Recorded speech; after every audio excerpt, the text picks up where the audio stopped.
Hello Canning channel people, நம்மளோட கதிரேசன் அவர்கள் இப்போ உயிர் இருந்துட்டார் அப்படின்ற நியூஸ் நமக்கு நல்லாவே தெரிஞ்சிட்டு இருந்த நிலையில் அவரை பற்றி நிறைய விஷயங்கள் சோஷியல் மீடியாவில் வைரல் ஆகிட்டுருக்கு.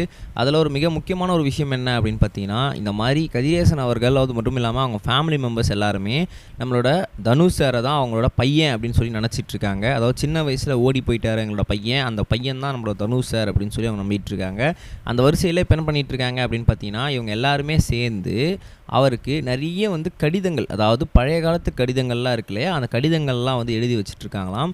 ஏன்னா அவங்களாம் ஓல்டு மென்ஸ் தான். ஏன்னா இன்னும் அவங்க அப்டேட் ஆகாத ஓல்டு மென்ஸ் தான். ஏன்னா அவங்களாம் நம்மளோட அப்பா அம்மா அவங்களோட வயசு தான் ஆயிருக்கும். அப்படி இருக்கும் சமயத்தில் அவங்களாம் இப்போது நியூக்காக இப்போ இன்ஸ்டாகிராம் அந்த மாதிரிலாம் மெசேஜ் பண்ணிகிட்டு இருக்க முடியாது. அதனால் பழைய காலத்து கடிதங்கள்லாம் எழுதி வச்சுருக்காங்க.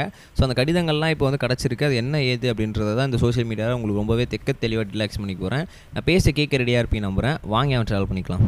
முதல்ல ஒரு மிக முக்கியமான விஷயம் என்ன அப்படின்னு பார்த்தீங்கன்னா, நம்மளோட கதிரேசன் அவர்கள் இப்போ சோஷியல் மீடியாவில் ரொம்பவே வைரலாகிட்டு இருக்க ஒன் ஆஃப் த மெம்பராக ஆகிட்டு இருக்காரு. அவர் திடீர்னு வயது மூப்பு காரணமாகவும் அது மட்டும் இல்லாமல் கடைசி டைமில் ஃபினான்ஷியல் இஷ்யூ நிறைய வந்துடுறதுனால அவரால் சுத்தமாக பெர்ஃபார்ம் பண்ண முடியல. அது மட்டும் இல்லாமல் அவரால் எந்த ஒரு ஹெல்த்லையுமே கான்சியஸாக இருக்க முடியல. ஏன்னா செலவுக்கே சுத்தமாக முடியல அப்படின்னும் போது அவர் திடீர்னு வயது மூப்பு காரணமாகவும் உடல்நலை கோளாறு காரணமாகவும் இறந்துட்டார். அப்படி இருக்கும் சமயத்தில் அவங்க ஃபேமிலி மெம்பர்ஸ் அவர் வீடு ஃபுல்லாக சர்ச் பண்ணியிருந்தாங்க. அப்படி இருக்கும் சமயத்தில் அங்கே என்ன நடந்துச்சு அப்படின்னு பார்த்தீங்கன்னா, நிறைய லெட்டர்ஸ்லாம் கையில் கிடச்சிருக்கு. அந்த லெட்டர்ஸில் அவங்க தனுஷ் சாருக்கு என்னெல்லாம் சொல்லணும்னு நினச்சாங்களோ, அதில் என்னெல்லாம் எழுதணும்னு நினச்சாங்களோ அது எல்லாத்தையுமே அவங்க எழுதியிருக்காங்க. அது எல்லாத்தையுமே இப்போ சோஷியல் மீடியாவில் அவைலபிளாகவும் கிடச்சிருக்கு. அதை பார்க்கும்போது படித்த எல்லாருக்குமே கண்ணெலாம் கலங்கியிருக்கு. அதில் தயவு செய்து நீங்கள் திரும்பி வந்துடுங்க, நாங்கள் சின்ன வயசுலேருந்தே உங்களை மிஸ் பண்ணுறோம் ரொம்பவே. நீங்கள் ஏதோ ஒரு விஷயத்தினால வீட்டை விட்டு போயிட்டீங்க, பட் இருந்தாலும் கூட இப்போ திரும்ப வந்துடுங்க அப்படின்னு சொல்லி நம்மளோட தனுஷ் சார் தான் அவங்க பையனாக நினச்சி அவங்க எல்லாத்தையும் கடிதம் எழுதியிருக்காங்க. எங்களால் கோர்ட் கேஸுன்னு போய் அலைய முடியல. ஒரு வாட்டி என்னால் கோர்ட்டுக்கு போய் வரும்போதெல்லாம் நிறைய ஆயிரங்கள் செலவாகுது. என்னால் அதை கண்ட்ரோல் பண்ணிக்க முடியல.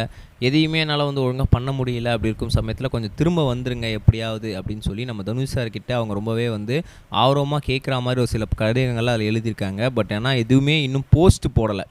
அதை எப்படி பண்ணணுன்ற அவங்களுக்கு தெரியல. வெறும் கடிதங்களாக மட்டுமே எழுதி அவங்க வீட்டில் பத்திரமா சேகரித்து வச்சுருக்காங்க போல இருக்குது. ஸோ அதெல்லாம் இப்போ கிடச்சிருக்கு. அதை பற்றி தான் இப்போ சோஷியல் மீடியாவில் ரொம்பவே வைரலாக வந்துட்டுருக்கு அப்படின்னு தான் சொல்லணும். பட் இருந்தாலும் கூட இவங்களோட சுச்சுவேஷன் பொறுத்த வரைக்கும் அவங்களோட பையன் கிட்டத்தட்ட தனுஷ் சாரோட ஜாடையில் இருக்கிறதுனால அவங்க தான் என்னோட பையன் அப்படின்னு சொல்லி அவங்க நினச்சிக்கிட்டு இருக்காங்க.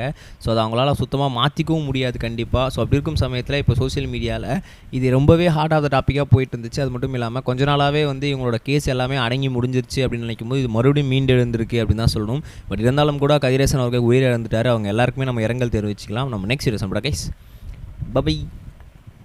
இது வரைக்கும் கனெக்டிங் டிவிக்கு சப்ஸ்கிரைப் பண்ணனா மறக்காமல் சப்ஸ்கிரைப் பண்ணிக்கங்க. உடனடி அப்டேட்ஸ் பெறுவதற்கு நோட்டிஃபிகேஷன் பெல்லையும் கிளிக் பண்ணிக்கங்க.